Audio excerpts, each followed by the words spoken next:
A big-time Cowboy commit gets the U.S. Army Bowl invitation right around Upset City. And Coach Nardo, our main man, Juan-Milleon, don't need 1 million anytime soon to come be part of the Legion of Boone.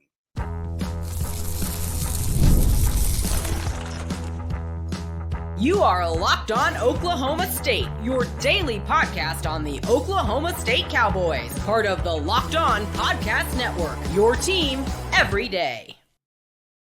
Howdy, y'all, and hello, all. Welcome back to Locked On Oklahoma State, your daily stop for all things Cowboy and Cowgirl related. My name is Cody Stovall. I want to thank you kindly for stopping by to make this your first listen. We're available on all of your podcasting platforms, visually as well on YouTube.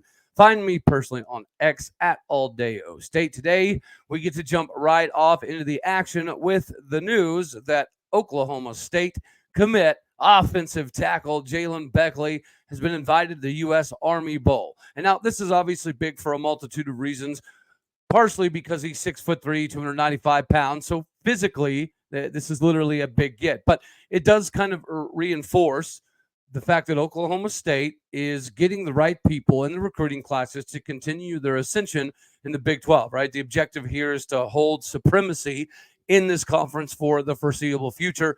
Of course, the PW program is going to be part of that. The Cowboy culture and everything is going to be instrumental in the amount of success. And Jaylan Beckley definitely fits in that mold. He falls in that category of somebody who's willing to do the extra things, to put in the extra work, to just get a little extra better. You got to have that at Oklahoma State, right? It's not the easiest place in the world to convince everybody to come to. It takes a little bit of a different mentality, different personality to be successful at Oklahoma State. And Jaylan Beckley not only is the catalyst for this class, of course, Adam Schobel jumping in is going to be massively beneficial to future potential commits as well. But Jaylan Beckley has kind of felt like the catalyst this entire time, right? He's felt like the Lando Cleveland of the previous recruiting class that seemed to be instrumental in getting some other guys on board, or at least to get them to express more interest in Oklahoma State. I think Jaylan Beckley is going to be that guy, which we've had several discussions about. And I think this validates that, of course, but it does give him a bigger platform and more opportunities to go to that style of situation and talk to the dudes. This is why I chose Oklahoma State. You need to pay attention to what's happening in the Big 12. You need to pay attention to what's happening in Stillwater, Oklahoma.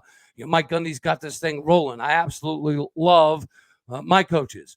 I have one of the legends of the game in Charlie Dickey that now has his secret sauce recipe in Stillwater, seemingly, with 7 returning offensive linemen, with Power 5, D1, Big 12 starting experience to go alongside the compliments that we're going to have in the backfield with the quarterback game. Not only not going anywhere this season, there's not going to be a big drop-off.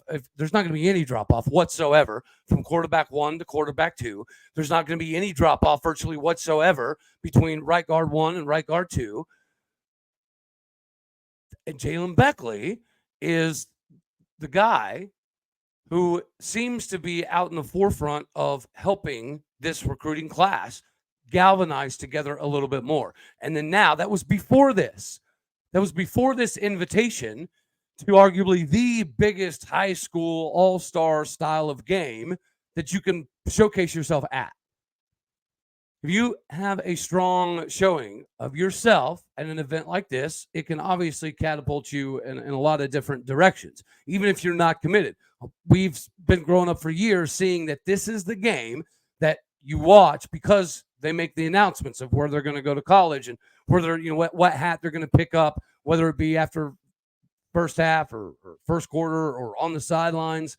Seeing the guys make their decisions on national TV during a big game or after the big game, that's an opportunity that we haven't really had a whole lot of. We get a U.S. Army invitee every now and again, but even then, it doesn't always necessarily pan out. And even then, I don't know that some of the previous U.S. Army Bowl invitees we've had, I don't know if they even went to this event sales pitching the absolute crap out of Oklahoma State.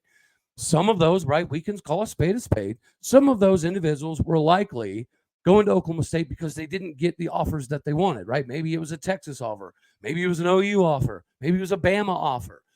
And they didn't get those offers, and Oklahoma State was obviously the best of the available bunch. But this is, again, a little bit different. Jaylan Beckley's not going to have any shortage of places he's going to go play across the country. Having quality tackles is difficult for anybody to find. So this goes beyond it just being a big deal for him.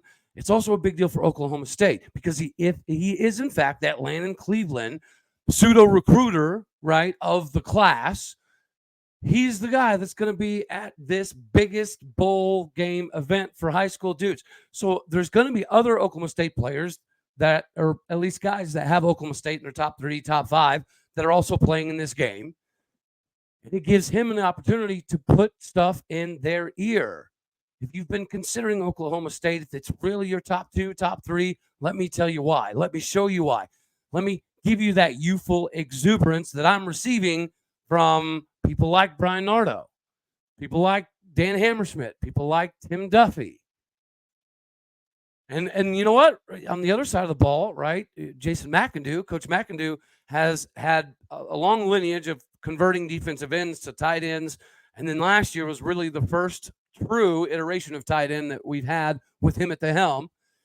And the recruiting hasn't really been there from the tight end position. It's been just that, getting guys from defensive end and converting them to tight end, or having the Cowboy back where they play a little bit of fullback, H-back style of scenarios as well.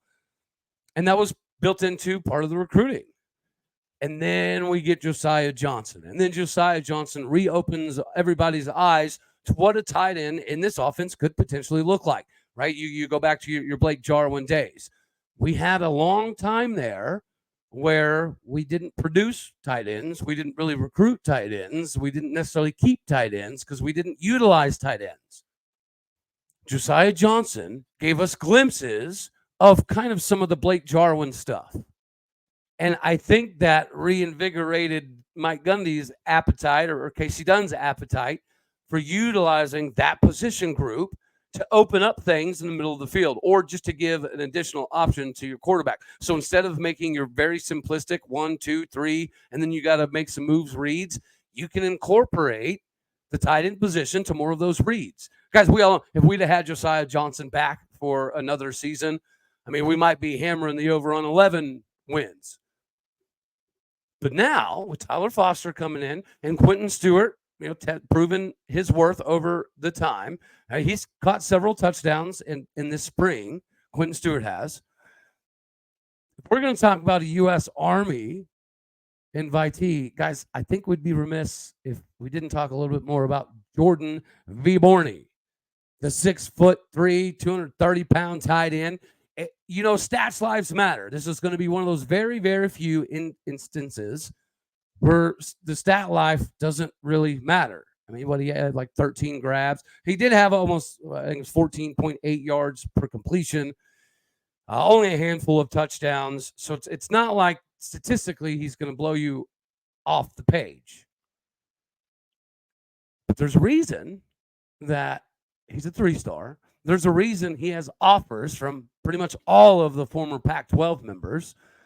There's a reason that some of the northern schools did not want him getting away. And he sees something that can help him in his progression by coming to Oklahoma State. Now, I love my comps here. My comp for Jordan Vyborny is Tracy Moore, a Cowboy faithful, the 6'2", 225-pound wide receiver from Union, Tulsa, Oklahoma. He was not fast enough, right, to be a true wide receiver, not big enough to be a true tight end. So he had pretty fluid movement for his size, but he wasn't going to, break away speed from the entirety of the defense either. Jordan Vyborny is just like Tracy Moore, but the difference is he's already 6'3", 230. So you can't say, like Tracy didn't have the size to play true tight end. Jordan Vyborny has that. He didn't have the speed to be a true wide receiver. Jordan Vyborny has more than enough speed to be a Division I Power 5 starting wide receiver as well. Not to mention the body by Glass, right? We say it all the time. We could talk for an entire episode about Rob Glass almost weekly.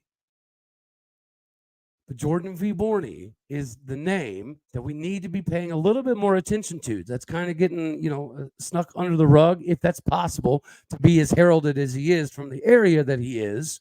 For him to come to Stillwater, I think would be a huge step for Coach Jason McAdoo. Getting Josiah Johnson back in the fold and then finding a way to make him massively productive, or at least very productive, sneakily productive, by the way. Josiah is not completely done in the NFL. He did go up and work out with the Seattle Seahawks, and everything went really, really well, but they ended up going with a defensive lineman. Therefore, he does still have some more opportunities. He's got a couple more NFL invites coming up here pretty quickly. So hopefully we hear more out of Josiah Johnson in that category. But Jordan Vyborny is the biggest tight end we've got since the kid from Collinsville with the great name of Boomer decided to leave Oklahoma State to go to OU after never really seeing the field whatsoever. Jordan Vyborny is that guy. Jordan Vyborny is going to catapult Coach Jason McAdoo as far as perception goes. And perception is not always reality, but a large portion of the time, we all know that it is. Before we shift gears a little bit here to all Big 12 and some baseball, I have to remind everybody, if you have the right passion, drive, and experience, that's the winning formula to any championship level season. And it's what you need to be a champion in your ride or die rig. eBay Motors has everything you need to maintain your rig and keep it up to peak performance. Superchargers, roof racks, LED lighting kits, exhaust, and everything else you need. Doesn't matter if you're into speed, power, or comfort. They've got all of that covered for you with over 122 million parts to choose from. It's a win. You'll always find exactly what you're looking for. And with the eBay Guaranteed Fit, the part is guaranteed to fit your rig every time or your money back. Because with eBay Motors, the objective is to be what? Burning rubber, not cash. With all the parts you need, all the prices you want, it is super easy to turn your rig into the MVP today. Go be the champion in your vehicle with eBay Motors. Go to ebaymotors.com today. Eligible items only. Exclusions apply. eBay Guaranteed Fit only available for U.S. customers. So the all Big 12, of course, Oklahoma State's going to have a lot of representation. I think we had 8. We had 3 first team, 3 second team, and 2 honorable mentions. Obviously being highlighted by Brian Holiday on the mound, being highlighted by Zach Earhart, not only in the outfield, but also with a very, very, very hot bat.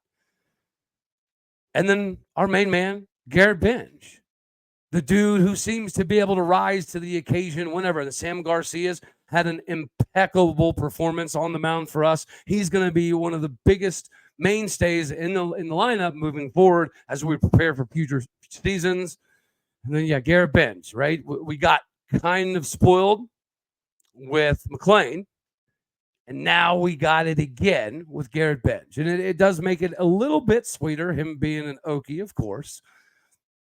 But congratulations to the all Big 12 club, Colin Brueggemann, being able to showcase yourself up there. Aiden Miola being able to do that in such a short amount of time, right? Aiden Miola and Tyler Wolford have been kind of bouncing back and forth this season between being healthy and being injured. And sometimes they're hurt at the same exact time, which means we have to kind of shuffle around the lineup and do some stuff. Guys, this team's good enough. And right now, right, hold on, Cincy. Cincinnati is currently leading Texas in baseball, which sets things up pretty beautifully for us. We get Texas Tech tonight, take on the Red Raiders, and they're hot off of a win over Texas. Now, we mentioned Jaylan Beckley, close to upset cities from Addison, Texas, which is literally right up the road from Arlington. Arlington is where we're playing baseball right now, and right now, Arlington has been good to whomever is the lower-rated squad. Hopefully, we can shift that and we can change that today. But thus far, it's been nothing but upset city in Arlington. It started off with number 7 KU knocking off a really good K-State squad. Definitely didn't see that coming. Followed by number 9 TCU taking down number 4 West Virginia, who is easily good enough to do some stuff in the postseason. That was maybe the biggest upset of the day.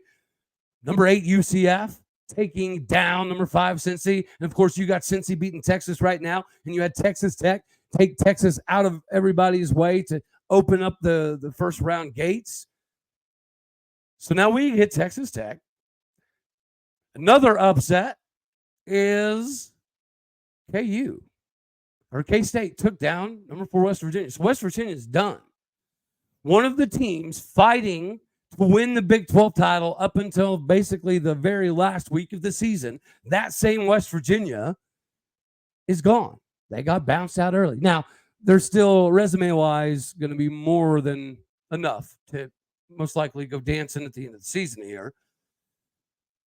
But this is going to be it's going to be a fun one. And with all the upsets on day one, it does kind of, it makes the road for whomever to the title game a little bit easier. I mean, let's call a spade a spade. K-State's out of the way, that's perfect. If West Virginia is out of the way, that's perfect. If Texas is out of the way, if OU is out of the way, these are all things that sets up brilliantly for whomever ends up coming out of this deal. I will say it is kind of ironic that yesterday was nothing but upsets when that's kind of, is it not a direct reflection of how this season has been? Which is precisely why there was a race, a legitimate regular season Big 12 title race all the way to the last week of the season. Not to mention the fact that if Mother Nature didn't get involved and there wasn't multiple games in the conference canceled, it could potentially have looked a little bit different. Now, so far, right, most of the favored squads have found a way to trip and fall. Hopefully we will not be one of them. This is, kind of a microcosm of what the season has been. Number 2 can lose to number 10 pretty regularly. Same thing in football. I mean, you saw it in basketball. If we continue this, we just need somebody to break that glass ceiling, right? But obviously, the Big 12 in almost every single sport is more competitive top to bottom than almost everybody else. Surely the SEC, Big 10. It's a good time to be an Oklahoma State fan. And it's also, right, a good time. Dear Brian Nardo, Dan Hammerschmidt, Tim Duffy, somebody hear the roar here. When is it going to be time to get on Juan-Milleon? I do know that he did miss his visit, do track and field stuff that he had going. Maybe that kind of slowed some things down. But here's why it's important that Juan-Milleon Aguilar ends up becoming a Cowboy at some point in time, hopefully sooner rather than later. We talk all the time about how recruiting has gotten better. We've seen that uptick, especially recently, when it comes to some of the national analysts and how they evaluate some of the players that are coming to Oklahoma State. Not only before they commit, but we're even getting some healthy bumps post-commit, which is new territory. But at the same time, we all know that fit matters, right? Having the right intangibles to make something work, it matters. And this is not a charity case. Juan-Milleon Aguilar has the size to play at this level. Juan-Milleon Aguilar has the ability to play at this level. And we're circling back again to Stats Lives Matter. Well, dagnabbit, he's got 117 tackles, 13 picks, 3 pick sixes. His ability to operate in open space is phenomenal. More importantly than almost anything is he's somebody that's willing to dig deep and do a little bit more than everybody else to come play for you. There's a lot of players that respect Oklahoma State. There's a lot of players that understand how much weight getting in Oklahoma State nowadays can offer somebody. But we talk all the time about fit and faith and family and culture. The Cowboy culture has been rejuvenated, revitalized, reinvigorated, call it what you want to call it. It has been. And that's precisely, I think, why you're seeing this uptick in some of the recruiting scouting services, giving Oklahoma State players or potential players or people after they already commit bigger bumps. The respect level is there, but you have to have people that are willing to run through brick walls no matter what. It's kind of helpful when those people that are willing to run through brick walls for you without any questions asked also have a considerable amount of talent. 117 tackles, 13 picks, 3 pick sixes. And that's just in the last, year and a half, 2 years? I'm excited for a lot of players who are good enough to play for Oklahoma State. I'm even more excited for those who almost would be willing to walk backwards for miles and days just because it means a little bit more. That's precisely why I think Juan-Milleon Aguilar is 1 in a million, and also the character, the integrity, the morals, the intestinal fortitude that you need. The guys that will wake up at 4 a.m. every single day and leave later than everybody else and put in more film time and put in more weightlifting time. This Oklahoma State football team is doing an insane amount of that as it is. It's because they understand that there's an assignment this season. And the assignment this season is to win, win, win, and win again. Setting us up for a wild future in the Big 12 as the mainstay of the Big 12. So for as much as you got to have talent, and guys, let's not get it twisted. Juan-Milleon already does have offers from places like UNLV and Texas State and Bowling Green and Arkansas State, Tulsa style of clubs, Montana, Hawaii. He's scratching on the door. And just like some recruits are taking that wait and see approach for Oklahoma State this season, I do think that there's some people out there that are on the wait and see program for Juan-Milleon Aguilar. Sure, you can be Mr. Pick Six City. Sure, you can go up and play wide receiver. Sure, you can get so shifty in the open field that you're always rolling forward and producing extra yardage. Sure, you can have multiple forced fumbles in a single game and still need to see just a little bit more. Keep doing what you're doing, because I know people are obviously interested. They're intrigued. They're watching. But this is just a conversation. Coach Nardo and Hammer and Duffy, if y'all was in front of me, you know this is the type of kid that is going to be able to get the most out of everybody.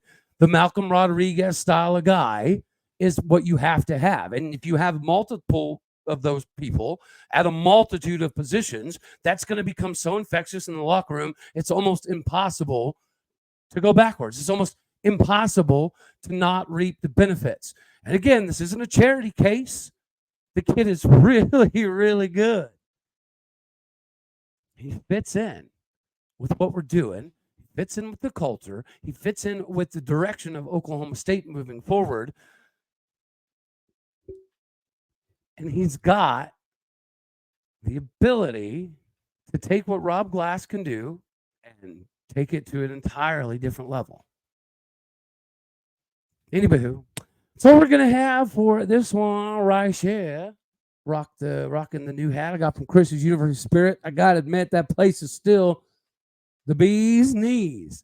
Their hat game is impeccable. I could spend probably $3,000 in under 3 minutes at Chris's and not even lose sweat over the ordeal.